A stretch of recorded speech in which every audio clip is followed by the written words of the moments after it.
friends, please like, share and subscribe my channel। ਇੱਕ ਜੰਗਲ 'ਚ ਪਿਸਤੀ ਚਿੜੀਆ ਆਪਣੇ ਦੋ ਨਿਆਣਿਆਂ ਦੇ ਨਾਲ ਰਿਹਾ ਕਰਦੀ ਸੀ। ਉਸੇ ਜੰਗਲ 'ਚ ਦੂਜੀ ਤਰਫ ਮਿੱਠੂ ਤੋਤਾ ਤੇ ਕਬੂਤਰ ਵੀ ਰਿਹਾ ਕਰਦਾ ਸੀ। ਇੱਕ ਦਿਨ ਚੀਲ ਆਪਣਾ ਅੰਡਾ ਲੈ ਕੇ ਦੁਸ਼ਟ ਕਵੀ ਤੇ ਦੁਸ਼ਟ ਕਵੀ ਦੇ ਕੋਲ ਬੈਠੀ ਹੋਈ ਸੀ। ਉਦੋਂ ਹੀ ਗੋਰੀ ਕਵੀ ਕਹਿੰਦੀ ਏ, ਆ ਪੇੜ ਤੁਹਾਡੇ ਵਾਸਤੇ ਬਿਲਕੁਲ ਠੀਕ ਹੈ ਝੀਲ ਦੀਦੀ, ਤੁਸੀਂ ਇੱਥੇ ਹੀ ਆਪਣਾ ਘੋਂਸਲਾ ਬਣਾਓ।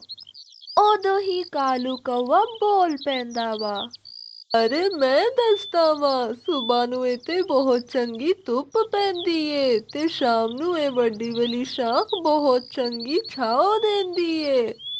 ਝੀਲ ਉਸ ਜੰਗਲ 'ਚ ਨਹੀਂ ਆਈ ਸੀ ਤਾਂ ਵਾਸਤੇ ਗੋਰੀ ਕਵੀ ਤੇ ਉਹਦਾ ਪਤੀ ਕਾਲੂ ਕौवा ਚਾਹੁੰਦੇ ਸੀ ਕਿ ਉਹਨਾਂ ਦੇ ਕੋਲ ਹੀ ਉਹ ਆਪਣਾ ਘੋਂਸਲਾ ਬਣਾਵੇ। ਇਸ ਵਾਸਤੇ ਗੋਰੀ ਕਵੀ ਤੇ ਕਾਲੂ ਕौवा ਉਹਨੂੰ ਗਾਈਡ ਕਰਨ ਦੇ ਸੀ। ਉਦੋਂ ਹੀ ਝੀਲ ਬੋਲ ਪੈਂਦੀ ਏ, ਮੇਰੇ ਕੋਲ ਮੇਰਾ ਅੰਡਾ ਵੀ ਹੈਗਾ ਵਾ, ਨਾਲੇ ਇਸ ਪੇੜ 'ਚ ਮੈਂ ਕੰਫਰਟੇਬਲ ਨਹੀਂ ਹੈਗੀ, ਮੈਂ ਕਿਸੇ ਹੋਰ ਪੇੜ ਤੇ ਚਲੀ ਜਾਵਾਂਗੀ। ਏਦਾਂ ਕਹਿੰਦੇ ਹੋਏ ਝੀਲ ਆਪਣਾ ਅੰਡਾ ਚੱਕਦੀ ਏ ਤੇ ਉੱਥੋਂ ਚਲੀ ਜਾਂਦੀ ਏ। ਉਦੋਂ ਹੀ ਗੋਰੀ ਕਵੀ ਕਹਿੰਦੀ ਏ, ਅਰੇ ਵੇਖੋ ਕਾਲੂ ਜੀ, ਉਹ ਝੀਲ ਆਪਣਾ ਅੰਡਾ ਚੱਕ ਕੇ ਪਿਸਤੀ ਚਿੜੀਆ ਦੇ ਕੋਲ ਜਾਣ ਡਈ ਏ। ਜੇ ਉਹ ਉਹਦੇ ਕੋਲ ਚਲੀ ਗਈ ਤੇ ਉਹਨਾਂ ਦੀ ਦੋਸਤੀ ਹੋ ਜਾਏਗੀ। ਹਾਂ ਹਾਂ ਗੋਰੀ, ਜੇ ਪਿਸਤੀ ਚਿੜੀਆ ਦੀ ਦੋਸਤੀ ਝੀਲ ਦੇ ਨਾਲ ਹੋ ਗਈ ਤੇ ਫਿਰ ਤੇ ਉਹ ਛੋਟੀ ਹੋ ਕੇ ਵੀ ਸਾਨੂੰ ਅੱਖਾਂ ਵਿਖਾਏਗੀ। ਗੋਰੀ ਕੁਛ ਕਰੋ। ਝੀਲ ਆਪਣਾ ਅੰਡਾ ਚੱਕ ਕੇ ਪਿਸਤੀ ਚਿੜੀਆ ਦੇ ਕੋਲ ਚਲੀ ਜਾਂਦੀ ਏ। ਉੱਥੇ ਹੀ ਪਿਸਤੀ ਚਿੜੀਆ ਆਪਣੇ ਘੋਂਸਲੇ 'ਚ ਬੈਠੀ ਹੋਈ ਸੀ, ਕਿਉਂਕਿ ਪਿਸਤੀ ਚਿੜੀਆ ਨੇ ਵੀ ਆਪਣਾ ਇੱਕ ਅੰਡਾ ਦਿੱਤਾ ਹੋਇਆ ਸੀ। ਅਰੇ ਪਿਸਤੀ ਭੈਣ, ਮੈਂ ਕਾਫੀ ਦੇਰ ਤੋਂ ਇੱਕ ਘੋਂਸਲੇ ਦੀ ਤਲਾਸ਼ 'ਚ ਆ। ਜੇ ਤੁਸੀਂ ਬੁਰਾ ਨਾ ਮਾਨੋ ਤੇ ਫਿਰ ਮੈਂ ਇੱਥੇ ਰਹਿ ਸਕਦੀ ਆ। ਹਾਂ ਝੀਲ ਦੀਦੀ, ਤੁਸੀਂ ਇੱਥੇ ਰਹਿ ਸਕਦੇ ਹੋ, ਮੈਨੂੰ ਕੋਈ ਮਸਲਾ ਨਹੀਂ ਹੈਗਾ। ਨਾਲੇ ਆ ਮੇਰਾ ਹੀ ਘੋਂਸਲਾ ਵਾ, ਕਾਫੀ ਚਿਰ ਤੋਂ ਖਾਲੀ ਏ। ਉਸ ਤੋਂ ਬਾਅਦ ਝੀਲ ਆਪਣਾ ਅੰਡਾ ਪਿਸਤੀ ਚਿੜੀਆ ਦੇ ਘੋਂਸਲੇ 'ਚ ਰੱਖ ਦਿੰਦੀ ਏ। ਫਿਰ ਉਹ ਕਹਿੰਦੀ ਏ, ਅਰੇ ਪਿਸਤੀ, ਮੈਨੂੰ ਆ ਘੋਂਸਲਾ ਬਹੁਤ ਪਸੰਦ ਆਇਆ ਵਾ, ਨਾਲੇ ਅਸੀਂ ਭੈਣਾਂ ਦੀ ਤਰ੍ਹਾਂ ਰਵਾਂਗੇ। ਕਦੀ ਤੁਸੀਂ ਭੋਜਨ ਲਿਆਇਆ ਕਰਨਾ ਤੇ ਕਦੀ ਮੈਂ ਲਿਆਇਆ ਕਰਾਂਗੀ। ਫਿਰ ਪਿਸਤੀ ਕਹਿੰਦੀ ਏ, ਅਰੇ ਮੈਨੂੰ ਤੁਹਾਡੇ ਨਾਲ ਰਹਿ ਕੇ ਬਹੁਤ ਚੰਗਾ ਲੱਗੇਗਾ, ਮੈਂ ਤੁਹਾਡੀ ਹਰ ਤਰ੍ਹਾਂ ਦੀ ਸਹਾਇਤਾ ਕਰਾਂਗੀ। ਫਿਰ ਪਿਸਤੀ ਤੇ ਝੀਲ ਇੱਕ ਹੀ ਘੋਂਸਲੇ 'ਚ ਰਹਿਣ ਲੱਗਦੀਆਂ ਨੇ। ਏਦਾਂ ਹੀ ਇੱਕ ਦਿਨ ਪਿਸਤੀ ਤੇ ਝੀਲ ਆਪਣੇ ਵਾਸਤੇ ਭੋਜਨ ਲੈਣ ਜਾਣ ਡਈਆਂ ਸੀ। ਉਦੋਂ ਹੀ ਪਿਸਤੀ ਝੀਲ ਨੂੰ ਇੱਕ ਨਦੀ ਦੇ ਕਿਨਾਰੇ ਇੱਕ ਫਸਲ ਤੇ ਲੈ ਜਾਂਦੀ ਏ। ਝੀਲ ਦੀਦੀ, ਅਸੀਂ ਇੱਥੋਂ ਚਾਵਲ ਲਵਾਂਗੇ, ਨਾਲੇ ਇੱਥੇ ਫਲਾਂ ਦੇ ਪੇੜ ਵੀ ਹੈਗੇ ਨੇ। ਉਦੋਂ ਹੀ ਉੱਥੇ ਗੋਰੀ ਕਵੀ ਆ ਜਾਂਦੀ ਏ, ਅਰੇ ਰੁਕੋ ਰੁਕੋ ਚਿੜੀਆ, ਕੀ ਤੁਹਾਨੂੰ ਨਹੀਂ ਪਤਾ ਆ ਸਾਰੀ ਫਸਲ ਤੇ ਆ ਸਾਰੇ ਪੇੜ ਮੇਰੇ ਨੇ। ਅਰੇ ਅਰੇ ਗੋਰੀ ਭੈਣ, ਲੇਕਿਨ ਆ ਸਾਰੇ ਪੇੜ ਤੇ ਆ ਨਦੀ ਸਭ ਕੁਝ ਜੰਗਲ ਦੇ ਸਾਰੇ ਬਖਸ਼ੀ ਦੀਆਂ ਨੇ ਨਾ। ਲੇਕਿਨ ਝੀਲ ਖਾਮੋਸ਼ ਰਹਿੰਦੀ ਏ, ਉਹ ਕੁਝ ਵੀ ਨਹੀਂ ਬੋਲਦੀ। ਹੁਣ ਕੀ ਤੁਸੀਂ ਮੈਨੂੰ ਝੀਲ ਦੇ ਨਾਲ ਡਰਾਓਗੇ ਪਿਸਤੀ? ਅੱਜ ਤੋਂ ਪਹਿਲਾਂ ਤੁਸੀਂ ਕਦੀ ਵੀ ਮੇਰੇ ਅੱਗੇ ਜ਼ੁਬਾਨ ਨਹੀਂ ਖੋਲੀ। अरे गोरी कवि, जुबान संभाल के इस्तेमाल करो। मैं चंगी बन गई हाँ, एदा मतलब ए नहीं हैगा जो मुंह से आए बोलदी रवो। नाले पिस्ती ने बिल्कुल ठीक किया वा, आ नदी आ फसला ते आ पेड़ सब देने। ਫਿਰ ਪਿਸਤੀ ਚਿੜੀਆ ਤੇ ਝੀਲ ਉਥੋਂ ਧਾਨ ਲੈ ਕੇ ਚਲੀ ਜਾਂਦੀਆਂ ਨੇ ਤੇ ਗੋਰੀ ਕਵੀ ਦੇਖਦੀ ਰਹਿ ਜਾਂਦੀ ਏ। ਅਰੇ ਅਰੇ, ਇਸ ਜੰਗਲ ਦੇ ਲੋਕੀ ਮੈਨੂੰ ਵੀ ਗੋਰੀ ਕਵੀ ਕਹਿੰਦੇ ਨੇ। ਅਰੇ ਪਿਸਤੀ ਦੀ ਬੱਚੀ, ਜੇ ਮੈਂ ਤੁਹਾਡਾ ਸੰਬੰਧ ਇਸ ਝੀਲ ਤੋਂ ਛੁਡਵਾਇਆ ਨਾ, ਫਿਰ ਮੇਰਾ ਨਾਮ ਵੀ ਗੋਰੀ ਨਹੀਂ ਹੈਗਾ। ਨਾਲੇ ਤੁਸੀਂ ਵੇਖਦੇ ਰਵੋ, ਬੜੀ ਆਈ ਝੀਲ ਦੇ ਨਾਲ ਘੁੰਮਦੀ ਹੋਈ। ਫਿਰ ਏਦਾਂ ਹੀ ਇੱਕ ਦਿਨ ਪਿਸਤੀ ਚਿੜੀਆ ਤੇ ਗੋਰੀ ਕਵੀ ਨਦੀ ਤੇ ਪਾਣੀ ਪੀਣ ਗਈਆਂ ਹੋਈਆਂ ਸੀ ਤੇ ਗੋਰੀ ਕਵੀ ਉਹਨਾਂ ਨੂੰ ਲੁੱਕ ਕੇ ਵੇਖਣ ਡਈ ਸੀ। ਏਦਾਂ ਹੀ ਮੌਕਾ ਪਾकर ਗੋਰੀ ਕਵੀ ਨੱਠੀ ਜਾਂਦੀ ਏ ਤੇ ਫਿਰ ਝੀਲ ਦੇ ਘੋਂਸਲੇ 'ਚ ਝੀਲ ਦਾ ਅੰਡਾ ਚੱਕ ਕੇ ਪਿਸਤੀ ਚਿੜੀਆ ਦੇ ਘੋਂਸਲੇ 'ਚ, ਫਿਰ ਪਿਸਤੀ ਚਿੜੀਆ ਦਾ ਅੰਡਾ ਚੱਕ ਕੇ ਝੀਲ ਦੇ ਘੋਂਸਲੇ 'ਚ ਰੱਖ ਦਿੰਦੀ ਏ। ਸ਼ੁਰੂਆਤ ਤੇ ਹੋ ਗਈ ਏ, ਹੁਣ ਵੇਖਿਓ ਤੁਹਾਨੂੰ ਇੱਕ ਦੂਜੇ ਦਾ ਦੁਸ਼ਮਣ ਕਿੱਦਾਂ ਬਣਾਉਂਦੀ ਆ। ਫਿਰ ਜਦੋਂ ਪਿਸਤੀ ਚਿੜੀਆ ਤੇ ਚੀਲ ਵਾਪਿਸ ਆਉਂਦੀਆਂ ਨੇ ਉਹਨਾਂ ਨੂੰ ਮਾਲੂਮ ਹੀ ਨਹੀਂ ਹੁੰਦਾ ਕਿ ਗੋਰੀ ਕਵੀ ਨੇ ਉਹਨਾਂ ਦੇ ਅੰਡੇ ਬਦਲ ਦਿੱਤੇ ਨੇ। ਫਿਰ ਪਿਸਤੀ ਚਿੜੀਆ ਕਹਿੰਦੀ ਏ, ਅਰੇ ਚੀਲ ਦੀਦੀ, ਤੁਹਾਡੇ ਅੰਡੇ ਚੋਂ ਬੱਚਾ ਕਦੋਂ ਤੱਕ ਨਿਕਲੇਗਾ? ਅਜੇ ਤੇ 5 ਦਿਨ ਪਏ ਹੋਏ ਨੇ ਪਿਸਤੀ ਭੈਣ, ਨਾਲੇ ਤੁਹਾਡੇ ਅੰਡੇ ਤੋਂ ਬੱਚਾ ਕਿਦੋਂ ਨਿਕਲੇਗਾ? ਮੇਰੇ ਅੰਡੇ ਚੋਂ ਬੱਚਾ ਨਿਕਲਣ ਵਾਸਤੇ ਹਲੇ 3 ਦਿਨ ਪਏ ਹੋਏ ਨੇ ਚੀਲ ਦੀਦੀ। ਏਦਾਂ ਹੀ ਉਹ ਗੱਲਾਂ ਕਰਦੀਆਂ ਰਹਿੰਦੀਆਂ ਨੇ। ਫਿਰ ਅਗਲੇ ਦਿਨ ਜਦੋਂ ਚੀਲ ਆਪਣੇ ਅੰਡੇ ਤੇ ਬੈਠੀ ਹੋਈ ਸੀ, ਉਹਨੂੰ ਆਪਣਾ ਅੰਡਾ ਬਹੁਤ ਗਰਮ ਮਹਿਸੂਸ ਹੁੰਦਾ ਵਾ ਤਾਂ ਵਾਸਤੇ ਉਹ ਡਰ ਜਾਂਦੀ ਏ। ਫਿਰ ਉਹ ਕਹਿੰਦੀ ਏ, ਅਰੇ ਪਿਸਤੀ ਭੈਣ ਮੇਰੇ ਕੋਲ ਆਓ, ਪਿਸਤੀ ਭੈਣ ਕੋਲ ਆਓ ਮੇਰੇ। ਫਿਰ ਪਿਸਤੀ ਚੀਲ ਦੇ ਕੋਲ ਚਲੀ ਜਾਂਦੀ ਏ। ਅਰੇ ਪਿਸਤੀ ਭੈਣ ਵੇਖੋ ਮੇਰਾ ਅੰਡਾ ਕਿੰਨਾ ਗਰਮ ਹੋ ਗਿਆ ਵਾ, ਏਦਾਂ ਤੇ ਮੇਰਾ ਅੰਡਾ ਖਰਾਬ ਹੋ ਜਾਵੇਗਾ। ਮੈਨੂੰ ਆਪਣਾ ਅੰਡਾ ਚੱਕ ਕੇ ਕਿਤੇ ਹੋਰ ਜਾਣਾ ਪਏਗਾ, ਵਰਨਾ ਮੇਰਾ ਅੰਡਾ ਖਰਾਬ ਹੋ ਜਾਏਗਾ। ਤੇ ਚੀਲ ਦੀਦੀ, ਤੁਸੀਂ ਆਪਣਾ ਅੰਡਾ ਚੱਕ ਕੇ ਮੇਰੇ ਘੋਂਸਲੇ 'ਚ ਰੱਖ ਦਵੋ ਚੀਲ ਦੀਦੀ। ਅਰੇ ਨਹੀਂ ਨਹੀਂ ਪਿਸਤੀ, ਮੈਂ ਮਾਂ, ਨਾਲੇ ਮੈਨੂੰ ਆਪਣਾ ਅੰਡਾ ਚੱਕ ਕੇ ਕਿਤੇ ਹੋਰ ਜਾਣਾ ਪਏਗਾ, ਬਹੁਤ ਜਲਦ ਜਾਣਾ ਪਏਗਾ ਪਿਸਤੀ। ਲੇਕਿਨ ਚੀਲ ਦੀਦੀ, ਤੁਸੀਂ ਕਿੱਥੇ ਜਾਓਗੇ ਚੀਲ ਦੀਦੀ? ਮੈਂ ਆਪਣਾ ਅੰਡਾ ਚੱਕ ਕੇ ਪੁਰਾਣੇ ਜੰਗਲਾਂ ਦੇ ਘਣੇ ਪੇੜਾਂ ਤੇ ਚਲੀ ਜਾਵਾਂਗੀ। ਮੈਨੂੰ ਇੰਦਾ ਮਹਿਸੂਸ ਹੋਣ ਡਿਆ ਵਾ ਕਿ ਮੇਰਾ ਅੰਡਾ ਇੱਥੇ ਸੁਰੱਖਿਅਤ ਨਹੀਂ ਹੈਗਾ, ਮੈਨੂੰ ਇੱਥੇ ਜਾਣਾ ਹੋਏਗਾ। ਫਿਰ ਚੀਲ ਆਪਣਾ ਅੰਡਾ ਚੱਕ ਕੇ ਉੱਥੋਂ ਚਲੀ ਜਾਂਦੀ ਏ। ਪਿਸਤੀ ਚਿੜੀਆ ਦੀ ਚੀਲ ਦੇ ਨਾਲ ਬਹੁਤ ਗਹਿਰੀ ਦੋਸਤੀ ਹੋ ਗਈ ਸੀ ਤਾਂ ਵਾਸਤੇ ਉਹ ਬਹੁਤ ਉਦਾਸ ਰਹਿਣ ਲੱਗਦੀ ਏ। ਲੇਕਿਨ ਫਿਰ ਉਹ ਆਪਣਾ ਧਿਆਨ ਆਪਣੇ ਅੰਡੇ ਦੇ ਵੱਲ ਬਟਾ ਲੈਂਦੀ ਏ। ਗੋਰੀ ਤੇ ਕਾਲੂ ਕੌਵਾ ਚੀਲ ਨੂੰ ਆਪਣਾ ਅੰਡਾ ਚੱਕ ਕੇ ਜਾਂਦੇ ਹੋਏ ਵੇਖ ਲੈਂਦੇ ਨੇ। ਅਰੇ ਗੋਰੀ, ਆ ਚੀਲ ਆਪਣਾ ਅੰਡਾ ਚੱਕ ਕੇ ਕਿੱਥੇ ਜਾਣ ਰਹੀ ਏ? ਅਰੇ ਚਲੋ ਪਿਸਤੀ ਚਿੜੀਆ ਕੋਲੋਂ ਹੀ ਪੁੱਛ ਲੈਂਦੇ ਆ। ਫਿਰ ਉਹ ਦੋਨੋਂ ਪਿਸਤੀ ਚਿੜੀਆ ਦੇ ਘੋਂਸਲੇ ਦੀ ਵੱਲ ਰਵਾਨਾ ਹੋ ਜਾਂਦੇ ਨੇ। ਉੱਥੇ ਪਹੁੰਚकर ਗੋਰੀ ਕਵੀ ਪਿਸਤੀ ਚਿੜੀਆ ਨੂੰ ਕਹਿੰਦੀ ਏ, ਅਰੇ ਪਿਸਤੀ ਕਿੱਥੇ ਚਲੀ ਗਈ ਏ ਤੁਹਾਡੀ ਸਹੇਲੀ? ਅਰੇ ਗੋਰੀ ਭੈਣ, ਉਹ ਕਿਸੇ ਦੂਜੇ ਜੰਗਲ 'ਚ ਚਲੀ ਗਈ ਏ। ਇੱਥੇ ਉਹਦੇ ਅੰਡੇ ਤੇ ਧੁੱਪ ਬਹੁਤ ਤੇਜ਼ ਪੈਂਦੀ ਸੀ। ਚਲੀ ਗਈ, ਉਹ ਚਲੀ ਗਈ, ਉਹ ਚਲੀ ਗਈ ਇੱਥੋਂ। ਨਾਲੇ ਹੁਣ ਚਿੜੀਆ ਤੁਸੀਂ ਹੁਣ ਜਾ ਕੇ ਵਿਖਾਓ ਨਦੀ ਕਿਨਾਰੇ ਚਾਵਲ ਲੈਣ। ਉਦੋਂ ਤੇ ਬੜੇ ਜ਼ੁਬਾਨ ਚਲਦੀ ਪਈ ਸੀ ਨਾ ਤੁਹਾਡੀ, ਹੁਣ ਗਏ ਤੇ ਮੈਂ ਤੁਹਾਡੀ ਚੂੰਝ ਤੋੜ ਦੇਵਾਂਗੀ। ਹਾਂ। ਲੇਕਿਨ ਪਿਸਤੀ ਚਿੜੀਆ ਚੁੱਪ ਰਹਿੰਦੀ ਏ। ਫਿਰ ਰਾਤ ਹੋ ਜਾਂਦੀ ਏ। ਗੋਰੀ ਤੇ ਕਾਲੂ ਆਪਣੇ ਘਰ ਬੈਠੇ ਹੋਏ ਸੀ ਨੇ ਹੁਣ ਛੇਤੀ ਦੇ ਨਾਲ ਪਿਸਤੀ ਦੇ ਅੰਡੇ ਚੋਂ ਬੱਚਾ ਬਾਹਰ ਆਏ, ਫਿਰ ਚਿੜੀਆ ਨੂੰ ਸਰਪ੍ਰਾਈਜ਼ ਮਿਲੇਗਾ। ਅਰੇ ਗੋਰੀ, ਉਹ ਕਿੱਦਾਂ? ਕਿਉਂਕਿ ਕੁਝ ਦਿਨਾਂ ਪਹਿਲੇ ਮੈਂ ਪਿਸਤੀ ਤੇ ਚੀਲ ਦੇ ਅੰਡੇ ਬਦਲ ਦਿੱਤੇ ਸੀ। ਹਾਂ। ਅਰੇ ਵਾਹ ਵਾਹ, ਮਜ਼ਾ ਆ ਗਿਆ, ਮਜ਼ਾ ਆ ਗਿਆ। ਤੇ ਨਾਲੇ ਆਏ ਵੀ ਕਿਉਂ ਨਾ, ਤੁਸੀਂ ਮੇਰੀ ਪਤਨੀ ਜੋ ਹੋ ਗੋਰੀ। ਫਿਰ ਅਗਲੇ ਦਿਨ ਏਦਾਂ ਹੀ ਪਿਸਤੀ ਚਿੜੀਆ ਆਪਣੇ ਘੋਂਸਲੇ 'ਚ ਬੈਠੀ ਹੋਈ ਸੀ। ਉਦੋਂ ਹੀ ਉੱਥੇ ਇੱਕ ਉੱਲੂ ਆ ਜਾਂਦਾ ਵਾ ਜਿਹਦੇ ਹੱਥੇ ਕੁल्हाड़ी ਸੀ। ਉਹ ਕੁल्हाड़ी ਚੱਕ ਕੇ ਪਿਸਤੀ ਚਿੜੀਆ ਦੇ ਦਰਖਤ ਦੇ ਥੱਲੇ ਜਾ ਕੇ ਖਿਲੋ ਜਾਂਦਾ ਵਾ। ਉਹ ਉਸ ਪੇੜ ਨੂੰ ਕੱਟਣ ਲੱਗਦਾ ਵਾ। ਉਦੋਂ ਹੀ ਪਿਸਤੀ ਚਿੜੀਆ ਉਹਨੂੰ ਕਹਿੰਦੀ ਏ, ਅਰੇ ਰੁਕੋ ਰੁਕੋ ਰੁਕੋ ਉੱਲੂ ਲੱਕੜਹਾਰੇ ਜੀ, ਰੁਕੋ। ਇਸ ਪੇੜ ਤੇ ਮੇਰਾ ਘੋਂਸਲਾ ਵਾ, ਤੁਸੀਂ ਇਸ ਪੇੜ ਨੂੰ ਨਾ ਕੱਟੋ। ਫਿਰ ਉੱਲੂ ਲੱਕੜਹਾਰਾ ਚਿੜੀਆ ਦੀ ਗੱਲ ਦੀ ਪਰਵਾਹ ਕੀਤੇ ਬਗੈਰ ਉਹਦਾ ਦਰਖਤ ਕੱਟਦਾ ਰਹਿੰਦਾ ਵਾ। ਉਸ ਤੋਂ ਬਾਅਦ ਵਿਚਾਰੀ ਚਿੜੀਆ ਵੀ ਕੀ ਕਰ ਸਕਦੀ ਸੀ, ਉਹ ਬਹੁਤ ਮਜਬੂਰ ਸੀ। ਉਹ ਰੋਂਦੀ ਹੋਈ ਆਪਣਾ ਘੋਂਸਲਾ ਚੱਕ ਕੇ ਉੱਥੋਂ ਚਲੀ ਜਾਂਦੀ ਏ। ਉਹਨੂੰ ਆ ਵੀ ਨਹੀਂ ਪਤਾ ਸੀ ਕਿ ਉਹਦੇ ਘੋਂਸਲੇ 'ਚ ਉਹਦਾ ਨਹੀਂ ਬਲਕਿ ਚੀਲ ਦਾ ਅੰਡਾ ਸੀ। ਉਹ ਬਹੁਤ ਰੋਣ ਡਈ ਸੀ, ਉਹਨੂੰ ਨਹੀਂ ਪਤਾ ਸੀ ਉਹ ਕਿੱਥੇ ਜਾਣ ਡਈ ਏ। ਉਦੋਂ ਹੀ ਗੋਰੀ ਕਵੀ ਆਪਣੇ ਪਤੀ ਨੂੰ ਕਹਿੰਦੀ ਏ,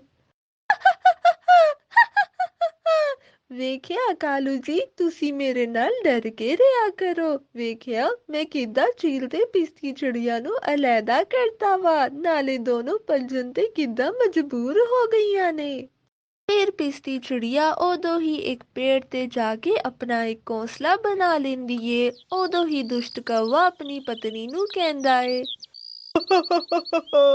ਹੁਣ ਜਦੋਂ ਉਹਨਾਂ ਦੇ ਬੱਚੇ ਨਿਕਲਣਗੇ ਫਿਰ ਆਪਣੇ ਬੱਚੇ ਵੇਖ ਕੇ ਉਹ ਤੁਹਾਨੂੰ ਯਾਦ ਕੀਆ ਕਰਨਗੇ ਗੌਰੀ ਜੀ।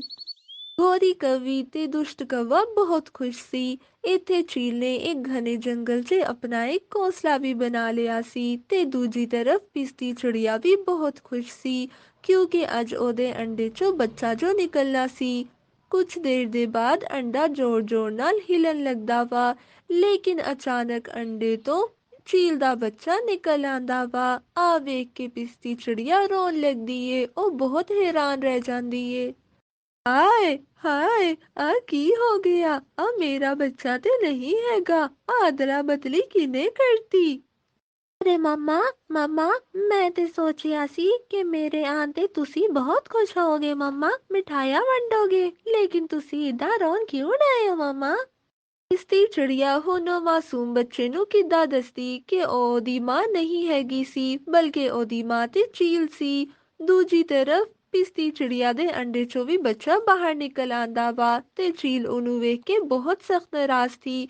ਉਦੋਂ ਹੀ ਛੋਟਾ ਬੱਚਾ ਕਹਿੰਦਾ ਵਾ, ਅਰੇ ਮਮਾ, ਤੁਸੀਂ ਇਦਾਂ ਨਾਰਾਜ਼ ਕਿਉਂ ਹੋਣ ਡਏ ਹੋ ਮਮਾ? ਕੀ ਮੈਂ ਬਦਸੂਰਤ ਆ? ਕੀ ਮੈਂ ਸੋਨਾ ਨਹੀਂ ਹੈਗਾ? ਨਾਲੇ ਤੁਸੀਂ ਇਦਾਂ ਮੂੰਹ ਕਿਉਂ ਲਟਕਾਇਆ ਹੋਇਆ ਵਾ ਮਾਂ? ਤੁਹਾਨੂੰ ਖੁਸ਼ੀ ਨਹੀਂ ਹੋਈ ਮੇਰੇ ਆਉਣ ਦੀ? ਅਰੇ ਨਹੀਂ ਨਹੀਂ ਨਹੀਂ ਬੇਟਾ, ਤੁਸੀਂ ਬਹੁਤ ਸੋਹਣੇ ਹੋ, ਬਹੁਤ ਖੂਬਸੂਰਤ ਹੋ, ਏਦਾਂ ਦੀ ਗੱਲ ਨਹੀਂ ਹੈਗੀ। ਅਰੇ ਏਦਾਂ ਕਿੱਦਾਂ ਹੋ ਗਿਆ ਕਿ ਪਿਸਤੀ ਸਹੇਲੀ ਦਾ ਅੰਡਾ ਮੇਰੇ ਕੋਲ ਕਿੱਦਾਂ ਆ ਗਿਆ? ਹੋਏ ਨਾ ਹੋਏ ਇਹ ਜ਼ਰੂਰ ਉਹ ਗੋਰੀ ਨੇ ਕੀਤਾ ਹੋਏਗਾ। ਨਾਲੇ ਮੈਂ ਹੁਣ ਕੀ ਕਰਾਂ, ਮੈਨੂੰ ਸਮਝ ਨਹੀਂ ਆਣ ਡਈ। ਅਰੇ ਮਮਾ ਮਮਾ, ਮੈਨੂੰ ਬਹੁਤ ਭੁੱਖ ਲੱਗਣ ਡਈ ਏ, ਮੈਨੂੰ ਕੁਝ ਖਾਣ ਨੂੰ ਦਵੋ ਨਾ ਮਾਂ। ਠੀਕ ਹੈ ਮੇਰੇ ਬੇਟੇ, ਮੈਂ ਹੁਣੀ ਤੁਹਾਡੇ ਵਾਸਤੇ ਕੁਝ ਖਾਣ ਨੂੰ ਲੈ ਕੇ ਆਂਦੀ ਆ। ਫਿਰ ਚੀਲ ਭੋਜਨ ਲੈਣ ਵਾਸਤੇ ਉੱਥੋਂ ਚਲੀ ਜਾਂਦੀ ਏ। ਫਿਰ ਉਹ ਆਪਣੇ ਬੇਟੇ ਯਾਨੀ ਆਪਣੀ ਸਹੇਲੀ ਪਿਸਤੀ ਦੇ ਬੱਚੇ ਦੇ ਵਾਸਤੇ ਮੀਠੇ ਫਲ ਲੈਣ ਚਲੀ ਜਾਂਦੀ ਏ। ਦੂਜੀ ਤਰਫ ਪਿਸਤੀ ਚਿੜੀਆ ਵੀ ਆਪਣੇ ਬੱਚੇ ਯਾਨੀ ਆਪਣੀ ਸਹੇਲੀ ਚੀਲ ਦੇ ਬੱਚੇ ਵਾਸਤੇ ਫਲ ਲੈ ਆਈ ਹੋਈ ਸੀ। ਹਲੇ ਤੱਕ ਲੇਕਿਨ ਉਹ ਰੋਈ ਜਾਣ ਡਈ ਸੀ। ਨਹੀਂ ਖਾਵਾਂਗਾ, ਆ ਫਲ ਮੈਂ ਨਹੀਂ ਖਾਵਾਂਗਾ।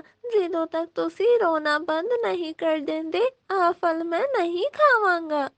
ਫਿਰ ਪਿਸਤੀ ਚਿੜੀਆ ਛੋਟੇ ਬੱਚੇ ਦੇ ਵਾਸਤੇ ਆਪਣੇ ਆਂਸੂ ਪਹੁੰਚ ਲੈਂਦੀ ਏ। ਲੋ ਬੇਟਾ, ਹੁਣ ਮੈਂ ਚੁੱਪ ਹੋ ਗਈ ਹਾਂ, ਹੁਣ ਮੈਂ ਕਦੀ ਨਹੀਂ ਰੋਵਾਂਗੀ, ਹੁਣ ਤੁਸੀਂ ਆ ਫਲ ਖਾ ਲਓ। ਫਿਰ ਕੁਝ ਹੀ ਦਿਨਾਂ ਦੇ ਵਿੱਚ ਹੀ ਜੰਗਲ ਦੇ ਸਾਰੇ ਬਖਸ਼ੀਆਂ, ਕਬੂਤਰ, ਤੋਤੇ ਤੇ ਬੁਲਬੁਲ ਨੂੰ ਸਭ ਪਤਾ ਚੱਲ ਜਾਂਦਾ ਵਾ ਕਿ ਪਿਸਤੀ ਦੇ ਕੋਲ ਉਹਦਾ ਬੱਚਾ ਨਹੀਂ ਬਲਕਿ ਉਹਦੀ ਸਹੇਲੀ ਚੀਲ ਦਾ ਬੱਚਾ ਵਾ। ਆ ਸੁਣ ਕੇ ਫਿਰ ਕਬੂਤਰ ਤੇ ਬੁਲਬੁਲ ਪਿਸਤੀ ਚਿੜੀਆ ਦੇ ਕੋਲ ਜਾਂਦੇ ਨੇ। ਫਿਰ ਬੁਲਬੁਲ ਕਹਿੰਦੀ ਏ, ਅਰੇ ਚਿੜੀਆ, ਮੈਂ ਤੇ ਤੁਹਾਨੂੰ ਇੱਕ ਇਮਾਨਦਾਰ ਬਖਸ਼ੀ ਸਮਝ ਕੇ ਇਸ ਜੰਗਲ 'ਚ ਜਗ੍ਹਾ ਦਿੱਤੀ ਸੀ, ਲੇਕਿਨ ਮੈਨੂੰ ਕੀ ਪਤਾ ਸੀ ਕਿ ਤੁਸੀਂ ਇੱਕ ਚੀਲ ਦਾ ਬੱਚਾ ਚੁਰਾ ਲਾਓਗੇ। ਅਰੇ ਬੁਲਬੁਲ ਭੈਣ, ਮੈਨੂੰ ਨਹੀਂ ਪਤਾ ਕਿ ਆ ਸਭ ਕੁਝ ਕਿੱਦਾਂ ਹੋ ਗਿਆ ਵਾ। ਮੈਨੂੰ ਲੱਗਦਾ ਵਾ ਕਿਸੇ ਨੇ ਮੇਰਾ ਅੰਡਾ ਝੀਲ ਭੈਣ ਦੇ ਨਾਲ ਤਬਦੀਲ ਕਰ ਦਿੱਤਾ ਸੀ। ਫਿਰ ਇਸ ਤਰ੍ਹਾਂ ਤੁਹਾਨੂੰ ਇਹਦੀ ਮਾਂ ਨੂੰ ਲੱਭਣਾ ਪਏਗਾ, ਯਾਨੀ ਝੀਲ ਨੂੰ। ਉਹ ਪੁਰਾਣੇ ਜੰਗਲ 'ਚ ਹੀ ਹੋਣੀ ਏ, ਸਾਰੇ ਬਖਸ਼ੀ ਉੱਥੇ ਚਲੇ ਗਏ ਸੀ। ਆ ਗੱਲ ਸੁਣ ਕੇ ਚਿੜੀਆ ਨੂੰ ਝੀਲ ਦੀ ਗੱਲ ਯਾਦ ਆ ਜਾਂਦੀ ਏ। ਮੈਂ ਆਪਣਾ ਅੰਡਾ ਚੱਕ ਕੇ ਪੁਰਾਣੇ ਜੰਗਲਾਂ ਦੇ ਘਨੇ ਪੇੜਾਂ ਤੇ ਚਲੀ ਜਾਵਾਂਗੀ। ਫਿਰ ਪਿਸਤੀ ਚਿੜੀਆ ਕਹਿੰਦੀ ਏ, ਜਾਵਾਂਗੀ ਜਾਵਾਂਗੀ, ਮੈਂ ਜ਼ਰੂਰ ਜਾਵਾਂਗੀ, ਮੈਂ ਆਪਣੀ ਸਹੇਲੀ ਝੀਲ ਨੂੰ ਲੱਭ ਲਿਆਵਾਂਗੀ। ਫਿਰ ਪਿਸਤੀ ਚਿੜੀਆ ਵਕਤ ਜ਼ਾਇਆ ਨਾ ਕਰਦੇ ਹੋਏ ਆਪਣੇ ਬੱਚੇ ਨੂੰ ਲੈ ਕੇ ਆਪਣੀ ਸਹੇਲੀ ਨੂੰ ਲੱਭਣ ਵਾਸਤੇ ਨਿਕਲ ਪੈਂਦੀ ਏ। ਦੂਜੀ ਤਰਫ ਝੀਲ ਦੇ ਕੋਲ ਉਸੇ ਜੰਗਲ ਦਾ ਇੱਕ ਹੋਰ ਬਾਜ਼ ਆ ਜਾਂਦਾ ਵਾ ਤੇ ਉਹ ਕਹਿੰਦਾ ਵਾ, ਅਰੇ ਝੀਲ ਭੈਣ, ਜੇ ਤੁਸੀਂ ਇਹ ਬੱਚਾ ਖਾਣ ਵਾਸਤੇ ਲੈ ਕੇ ਆਏ ਹੋ ਤੇ ਮੈਨੂੰ ਵੀ ਇਹਦਾ ਹਿੱਸਾ ਅੱਧਾ ਦੇ ਦੇਣਾ। ਬਾਜ਼ ਦੀ ਆ ਗੱਲ ਸੁਣ ਕੇ ਛੋਟਾ ਬੱਚਾ ਬਹੁਤ ਜ਼ੋਰ-ਜ਼ੋਰ ਦੇ ਨਾਲ ਹੱਸਣ ਲੱਗਦਾ ਵਾ। ਅਰੇ ਅਰੇ ਅੰਕਲ, ਕੋਈ ਮਾਂ ਵੀ ਆਪਣੇ ਬੱਚੇ ਨੂੰ ਖਾਂਦੀ ਹੈ ਕੀ? ਆ ਮੇਰੀ ਮਾਂ ਨੇ ਮਾਂ। ਤੁਸੀਂ ਇੱਥੋਂ ਚਲੇ ਜਾਓ, ਮੈਂ ਬਹੁਤ ਪਰੇਸ਼ਾਨ ਹਾਂ, ਤੁਸੀਂ ਇੱਥੋਂ ਚਲੇ ਜਾਓ। ਫਿਰ ਉਹ ਬਾਜ਼ ਉੱਥੋਂ ਚਲੇ ਜਾਂਦਾ ਏ। ਚੀਲ ਬਹੁਤ ਪਰੇਸ਼ਾਨ ਸੀ ਕਿਉਂਕਿ ਉਹਨੂੰ ਕੁਝ ਵੀ ਨਹੀਂ ਮਾਲੂਮ ਸੀ ਕਿ ਚਿੜੀਆ ਦਾ ਬੱਚਾ ਕੀ ਖਾਂਦਾ ਵਾ, ਕੀ ਪੀਂਦਾ ਵਾ। ਫਿਰ ਉਹ ਉਹਦੇ ਵਾਸਤੇ ਭੋਜਨ ਦੀ ਤਲਾਸ਼ 'ਚ ਨਿਕਲ ਪੈਂਦੀ ਏ। ਪੂਰਾ ਦਿਨ ਖਵਾਰ ਹੋਣ ਤੋਂ ਬਾਅਦ ਉਹ ਉਹਦੇ ਵਾਸਤੇ ਇੱਕ ਨਰਮ ਜਿਹਾ ਫਲ ਲੱਭ ਕੇ ਲੈ ਆਂਦੀ ਏ। ਉਹਨੂੰ ਵੇਖ ਕੇ ਚਿੜੀਆ ਦਾ ਬੱਚਾ ਕਹਿੰਦਾ ਏ, ਤੇ ਮੰਮਾ ਤੁਸੀਂ ਮੈਨੂੰ ਆ ਦੱਸੋ ਕਿ ਤੁਸੀਂ ਕੀ ਖਾਦਾ ਵਾ? ਹਜੇ ਮੈਨੂੰ ਭੁੱਖ ਨਹੀਂ ਹੈਗੀ ਬੇਟੇ, ਤੁਸੀਂ ਆ ਖਾ ਲਓ। ਅਰੇ ਨਹੀਂ ਨਹੀਂ ਮਾਂ, ਮੈਂ ਸਮਝ ਸਕਦੀ ਹਾਂ ਤੁਹਾਨੂੰ ਵੀ ਬਹੁਤ ਭੁੱਖ ਲੱਗੀ ਹੋਈ ਏ। ਜੇ ਤੁਸੀਂ ਆ ਫਲ ਨਹੀਂ ਖਾਓਗੇ ਤੇ ਮੈਂ ਵੀ ਨਹੀਂ ਖਾਵਾਂਗਾ। ਫਿਰ ਚੀਲ ਤੇ ਉਹਦਾ ਬੱਚਾ ਮਿਲ ਕੇ ਉਹ ਫਲ ਖਾਣ ਲੱਗਦੇ ਨੇ। ਦੂਜੀ ਤਰਫ ਪਿਸਤੀ ਚਿੜੀਆ ਦਾ ਬੱਚਾ ਉਹਨੂੰ ਕਹਿੰਦਾ ਏ, ਮਾਂ ਤੁਸੀਂ ਤੇ ਮੈਨੂੰ ਖਾਣ ਨੂੰ ਦੇ ਦਿੱਤਾ, ਲੇਕਿਨ ਤੁਸੀਂ ਕੀ ਖਾਦਾ ਵਾ? ਫਿਰ ਪਿਸਤੀ ਚਿੜੀਆ ਕਹਿੰਦੀ ਏ, ਅਰੇ ਨਹੀਂ ਨਹੀਂ ਬੇਟਾ, ਮੈਨੂੰ ਭੁੱਖ ਨਹੀਂ ਹੈਗੀ, ਤੁਸੀਂ ਖਾ ਲਵੋ। ਠੀਕ ਹੈ ਮਮਾ, ਜੇ ਤੁਸੀਂ ਆ ਫਲ ਨਹੀਂ ਖਾਓਗੇ ਫਿਰ ਮੈਂ ਵੀ ਨਹੀਂ ਖਾਵਾਂਗਾ, ਲਓ। ਫਿਰ ਮਜਬੂਰੀ ਦੇ ਨਾਲ ਪਿਸਤੀ ਚਿੜੀਆ ਆਪਣੇ ਬੇਟੇ ਦੇ ਨਾਲ ਮਿਲ ਕੇ ਉਹ ਫਲ ਖਾਣ ਲੱਗਦੀ ਏ। ਫਿਰ ਪਿਸਤੀ ਚਿੜੀਆ ਆਪਣੀ ਸਹੇਲੀ ਨੂੰ ਲੱਭਣ ਵਾਸਤੇ ਦੁਬਾਰਾ ਨਿਕਲ ਪੈਂਦੀ ਏ। ਰਾਤ ਹੋ ਜਾਂਦੀ ਏ। ਉਹ ਦੋਨੋਂ ਥੱਕ ਕੇ ਇੱਕ ਪੇੜ ਤੇ ਬਹਿ ਜਾਂਦੇ ਨੇ। ਫਿਰ, ਹੋ ਜਾਓ ਬੇਟਾ, ਬਹੁਤ ਰਾਤ ਹੋ ਗਈ ਏ, ਤੁਸੀਂ ਸੋ ਜਾਓ, ਸਵੇਰ ਹੁੰਦੇ ਹੀ ਅਸੀਂ ਇੱਥੋਂ ਨਿਕਲ ਜਾਵਾਂਗੇ। ਲੇਕਿਨ ਅਸੀਂ ਕਿੱਥੇ ਜਾਣ ਡਏ ਆ ਮਾਂ? ਅਸੀਂ ਆਪਣੀ ਇੱਕ ਸਹੇਲੀ ਦੇ ਨਾਲ ਮਿਲਣ ਚੱਲੇ ਆ। ਫਿਰ ਪਿਸਤੀ ਚਿੜੀਆ ਸੋ ਜਾਂਦੀ ਏ, ਲੇਕਿਨ ਪਿਸਤੀ ਚਿੜੀਆ ਦਾ ਬੇਟਾ ਸਾਰੀ ਰਾਤ ਉਹਨੂੰ ਬਹਿ ਕੇ ਵੇਖਦਾ ਰਹਿੰਦਾ ਵਾ।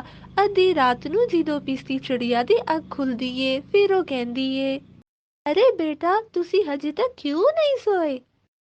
ਅਰੇ ਨਹੀਂ ਨਹੀਂ ਮਾਂ, ਮੈਂ ਤੁਹਾਡੇ ਵੱਲ ਦੇਖਣ ਡਿਆ ਸੀ, ਤੁਸੀਂ ਕਿੰਨੇ ਸੁੰਦਰ ਹੋ ਮਾਂ।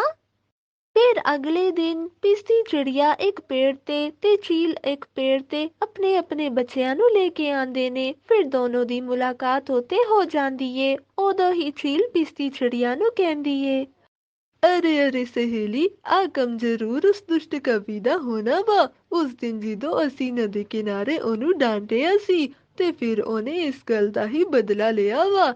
ਹੁਣ ਸਹੇਲੀ, ਤੁਸੀਂ ਮੇਰਾ ਬੱਚਾ ਮੈਨੂੰ ਵਾਪਿਸ ਕਰ ਦੇਵੋ ਤੇ ਆਪਣਾ ਬੱਚਾ ਲੈ ਲਵੋ।